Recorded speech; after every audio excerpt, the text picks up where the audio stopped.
I don't have a straightforward answer to that. Because one, we have hit the ground running. That I have not put my mind to what my predecessors were doing. I have come in and I have been given instructions. I understand the Kenya Kwanzas plan. So I'm unpacking it together with my senior management team, together with the technical teams. We have been sitting together with the presidential advisor team in terms of unpacking the plan and strategizing on moving forward. So what I'm doing, I'm sharpening my axe. I have not been able to look backwards in terms of what could have been the failures of my predecessors. What is clear to me is where I'm going. That is clear to me. Yeah. Now, the president already pronounced himself on the MES. By the way, it's not a mess as in uchafu. Yes.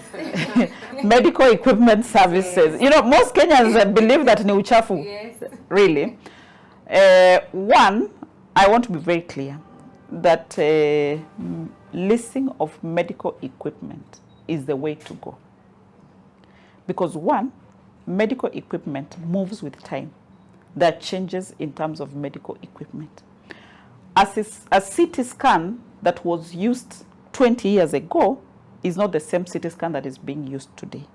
Technology is, you know, moving forward each and every day. An MRI of 20 years ago is not the same MRI now.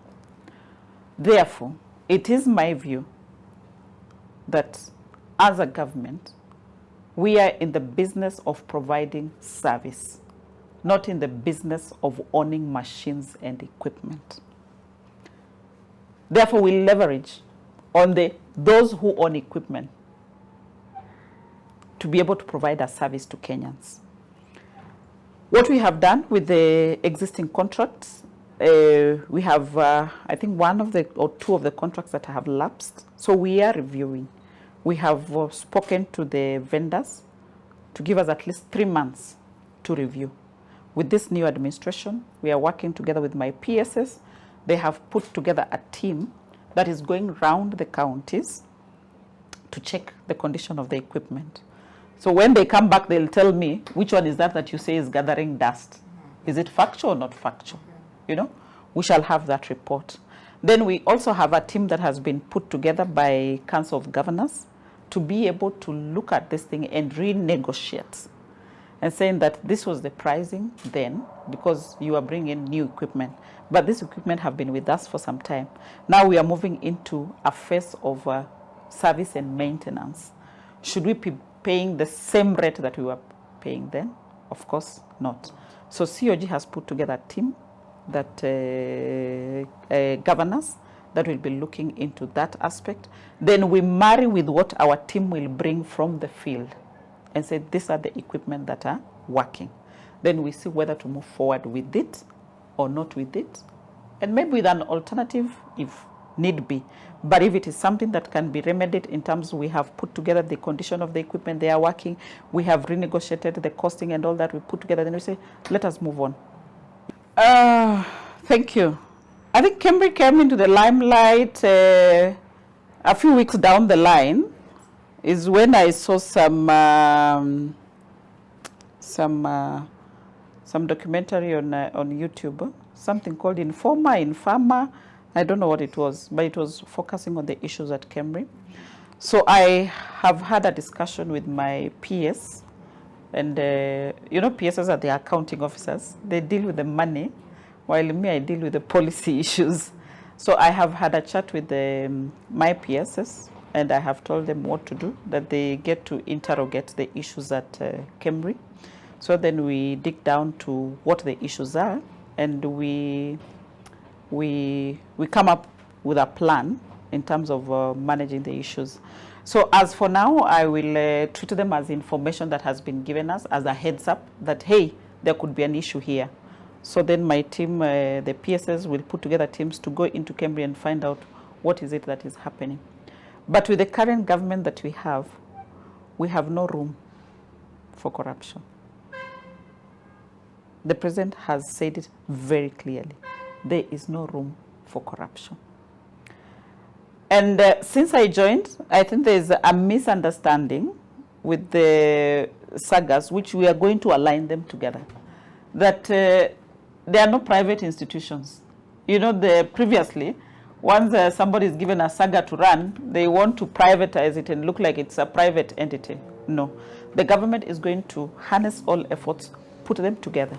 And you know, Kenya is lucky in terms of moving health forwards, that we rely on their research to be able to tell us in terms of the new things. Like, you know, like during COVID, they came up with a sanitizer, which I think was the best in the market, if you asked me. So it is a key institution. What we are going to do is to look at them and see what is it that then we assist them in terms of reorganizing themselves so that they are able to meet their mandate, as opposed to people privatizing institutions and feeling that they are their own institution. They run them the way they want to run them. No. As I sit here, I'll do the policing bit. Yeah, because it's public funds. If a donor has come to put in research money, they're putting into the country for research to assist not just Kenya, but it could be a global solution that can come out of KEMRI. So mine is to do the stewardship and ensure then that the funding, whether it is given by researchers, whether it's given by learning institutions, then it does what it's supposed to do. Kenya Kwanzas was planning to work on the manifesto. We did research in terms of just trying to tease out what are the issues in the health sector for us to be able to come up with the plan that we have now. So the understanding is the issue of out-of-pocket payment, that most of the people now are paying for their healthcare from their pocket. The WhatsApp groups that we all belong to. At times you go to sleep, you are not in a group. You wake up, you are not in one, you are in two. And what are those two groups doing? They are fundraising for a cancer patient, or they are fundraising for somebody with a heart problem, some sort of that. So the major problem that we want to cure is that we reduce, if not eliminate, the out-of-pocket. That is problem number one. And for us to do that, that is why we are focusing on NHIF in terms of healthcare financing. That once we have been able to fundraise collectively to stop the WhatsApp groups and the individual fundraising, we should be able to take care of the health of all Kenyans with minimum and, if possible, without out-of-pocket. The other issue that we identified is lack of proper health commodity security. That yes, you have a patient who has been prescribed for an antibiotic in the public hospital, but that antibiotic is not available. So we have a plan, and that is the bigger plan that I spoke to you about. How do we transform KEMSA? How do we get it to function optimally to be able to fill this gap that was identified in terms of the security of health products and commodities? So that is now falls into the bigger plan, that once we have KEMSA working and we are procuring well through this other entity or through this other mechanism that we are thinking about, then we take care of the health commodity aspect. The other problem that was identified during that time is the issue of health workers.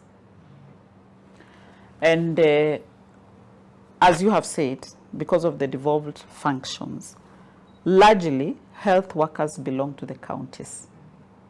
But we have a role to play as the national.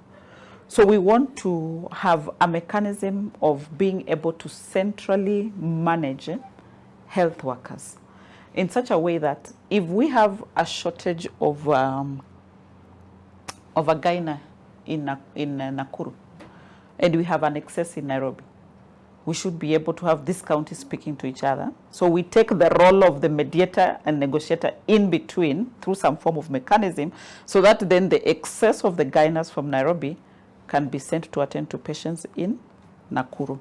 So that was the third problem that was identified, which we are going to work on.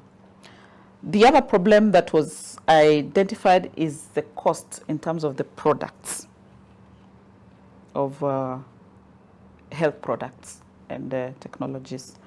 And the solution is local manufacturing.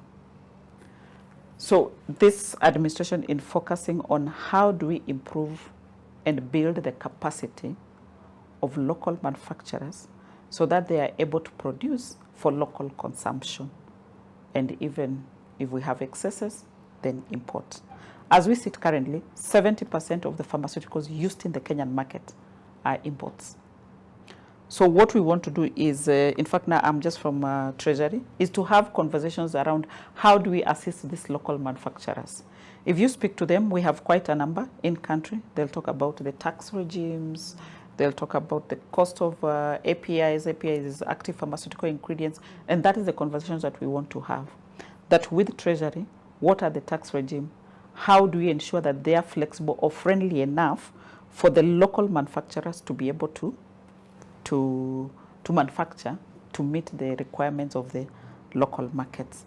So I think those are 4 areas that have identified, not identified, that we identified during preparing the big manifesto, which now we are focusing in terms of the solutions that we want to provide. And remember, once we do local manufacturing, it will not be just for this market, but it will also earn revenue, this country. If we are able to have more than what we need, it can be sold out and earn revenue. And you know, just last week, one of the biggest vaccine manufacturers was in this country called Moderna. And we were discussing on how then they can start off. And they expected to actually break ground in March. So we are going to have a local manufacturing for vaccines. Yeah. So those were the issues that were identified. And I hope I've been able to communicate on the kind of solutions that we have. They are not things that we'll achieve in a day, because even Rome was not built in one day. But for me, it is clear what I need to achieve. So what I'm working with my team now is to have everybody on board. You know, there was a small team that was working on the manifesto. Now we have the plan. So now is to bring everybody on board around this ministry to be able to understand what is the plan, to unpack it, and then we draw a roadmap. We will be sharing with you. I said for me, I want us to be very open. We'll be sharing with you what our roadmap is. What is it that we want to achieve in the short term? What is it that we want to achieve in the long term? And what is it that we want to mid-term and long term? I think there was a 5th issue, is the issue of corruption. That was identified. And we said the solution to this is use of ICT. So again, we are putting together systems, just ensuring the systems that already exist, then we bring them together, have an interoperable system that we all plug in. And at the end of the day, a catch where you're seated, or where your mother, if she's in the village, she can be able to own her health records on her phone. She can say, okay, this is what I have.